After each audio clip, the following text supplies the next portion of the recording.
You're a ninja! A ninja! So cool. Ninja Kirby made their debut in Kirby Superstar and have appeared in all the modern games since, as well as Street Sport and Battle Royale. Ninja is well known for its high damage. I really like it because of its ease of use, but it also has plenty of tools if you need them. It has a fast long-range projectile, has a very high damage and close range attack, has a invincible dash attack, like a lot of abilities. I like that the Stealth Slash has vulnerability at the end. I think that's the one good nerf that Triple Deluxe gave to abilities, since it means you can't just guard right at the end. Ninja Kick is good for downward mobility and is the main movement tool Ninja has. Return to Dreamland, you can puff right after it to carry that momentum for a bit, which was sadly removed in Triple Deluxe. Now that's a Triple Deluxe nerf I will know and love. Well, know and not love, I guess. I don't find myself using Smokescreen or Blossom Storm in most of the games.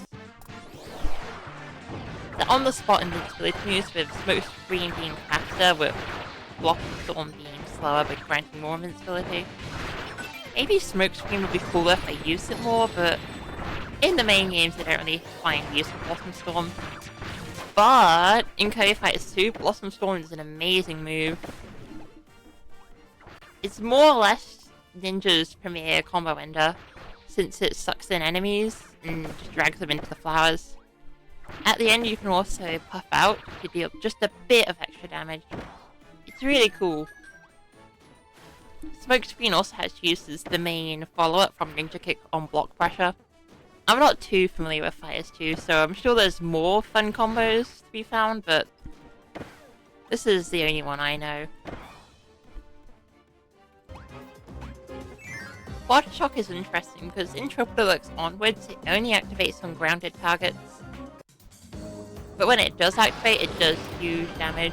I like the dynamic shocking Quad Shock has in Fighters, where Quad Shock has big damage potential, while an Aerial Shock is a really good jump in since it can lead into some proper combos. I'm not sure how I feel about it in the main games though. Triple Deluxe nerfed it so that Quad Shock only activates on grounded foes, whereas in the older games it also activated on aerial foes. I conflated it because this makes Aerial Shock spam feel a lot more fluid in the later games. You know, when I say Ninja gets every tool it can possibly want, I really mean that, since Ninja also gets a counter and a command grab. Airdrop is a very flashy command grab, I think. Kirby grabs the enemy and leaps right up into the air, hitting foes on the way up and on the way down, and with the projectile at the end. I like that Kirby moves upwards since it allows you to damage aerial foes with drop stars. It's good against foes like Kreko. If this move looks familiar, you might also recognize it as Kirby's up throw in Smash Bros. This move is Kirby's quote-unquote premier kill throw, yielding respectful knockback. It's most useful on platforms, and it can be done to tease out wins on very vertically oriented stages like Wrecking Crew. It's also a reference to Azuna drop, which is fun. In Fighters 2, this acts like a command grab. You know, in Fighters 2, this acts like a command grab, having great synergy of Ninja's already amazing block pressure, since you could just blow up their block with an airdrop. I really like clone techniques as a counter, as it means that if you block something in the main games, you won't take any chip damage at all. So unlike other counters, you can stay in the clone technique for quite a long time, meaning that the enemy will generally get out of your way so you can safely explode. And you can score a good amount of damage if you explode right next to the enemy, which is a little riskier. Kind of annoying in Fighters 2 though. I think standard counters are a lot better in platform fighters like this.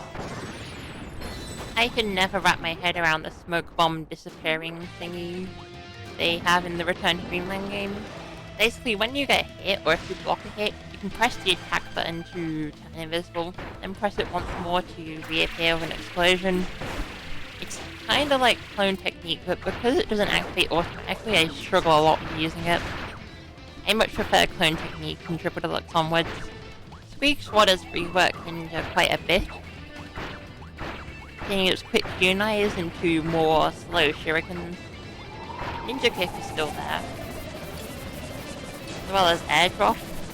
The main claim to fame with Squeak Sword Ninja is Pyrotechnics, even if it requires an ability scroll to get going.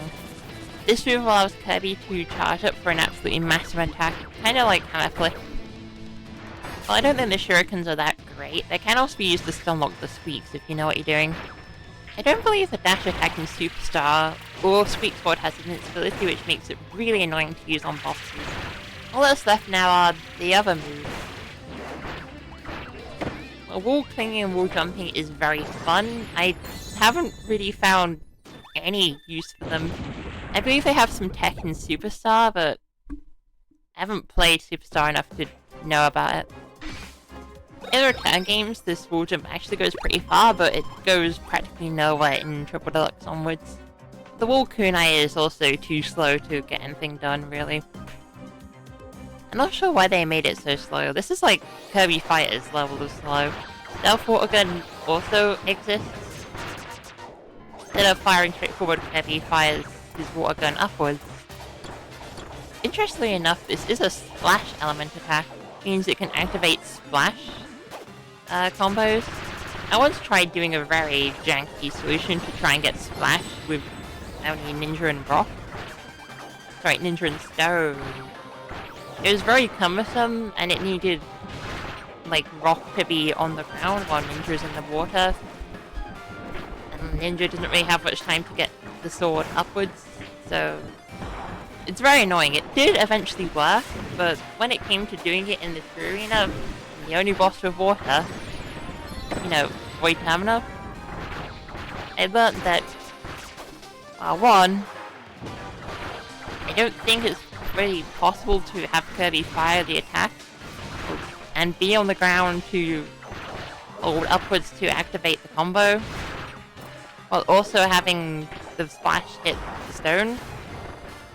And second, you can't even surface on the water in this fight anyway, so I did all of that testing for nothing. It's a funny story though. I remember Stealth Water Gun having like 2 uses in some levels. I think one of the ones in Egg Engines. But yeah, it's kind of just a gimmick move. Squeak Squad also has some weird ninja things. Ninja has a unique idle animation in this game, and only this game. Ninja Kirby can also warp on top of water for some reason. I don't know how many abilities can do this. Not only just in Squeak Squad, but in the series in general. I'm sure this would have some use, but, you know, I can't really think of it. I'm glad Ninja has these strange moves, but they're not really the reason I love Ninja, you know? Unfortunately, I don't know much about Ninja and Kirby Battle Royale. Sorry. Ninja's ability combos are pretty standard, aside from Bluster, which is always the most interesting. It is really cool how the flowers of Blossom Storm change for each ability. Sorry, for each power combo. Power effect? It's called a power effect. I guess it's called a power effect. I like how the flower changes for each power effect.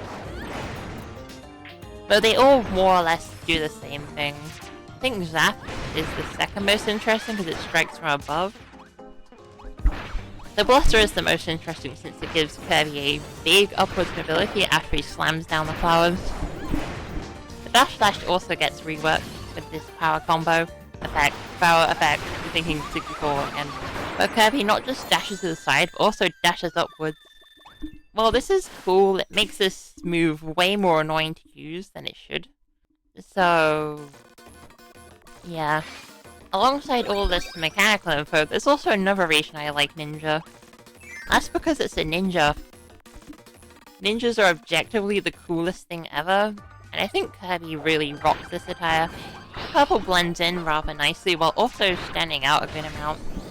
The shiny silver plate on his forehead gives it quite a bit of flair. It's the perfect combination between cute and cool, I think. Also having a hint of edge to it, if you know what I mean. Each of the attacks are also just really cool conceptually. I especially think Blossom Storm is cool. Ninja used to share its appearance with the Stone ability, until Return to Dreamland where both of these hats got reworked, with Ninja gaining the cool purple hat and Stone gaining its Rocky hat. Not the, like, character Rocky, but you know what I mean. Funnily enough, I don't believe the old hat is used for any ability anymore, which is interesting. Kirby also gains a neat purple hue when using the ability in Superstar. In general, Ninja shows what I love about Kirby boss fights. Ninja is a very simple ability to use, but it's not too simple. You can't just rely on shock all the time. Sometimes you have to self-slash out of the way or ninja kick for some mobility. Maybe even Blossom Storm to catch them on a background-foreground attack. If you want to get the most out of Ninja, you also have to airdrop the drop stars, which can deal a ton of damage. Feels like Ninja can really do it all. Even its clone technique for an upgraded guard. I think this ability also shows off why Kirby Fighters is so cool, with its very intense block pressure, as well as some cool combo game that involves some puffing as well. Puffing is actually really important for Kirby Fighters 2 combo, it's really cool. Interestingly, it's sort of exclusive to the Kirby abilities as well, because you can't puff with... Well, you can puff with King D, but you can't puff with Bottle D or Meta Knight or the others, except DD. Alongside all of this useful stuff, it also has a few funny moves, like Wall Cling, Wall Strike, and especially Stealth Washing, and I love this stupid move. Even in Speak Squad, where their moveset has changed a lot and there's a lot of emissions, there's still some cool moves in that set. And it's topped off with some cool idle animations and a unique water walking ability. And, you know, at the end of the day, you're playing as a ninja, not just any ninja, but a Ninja Kirby.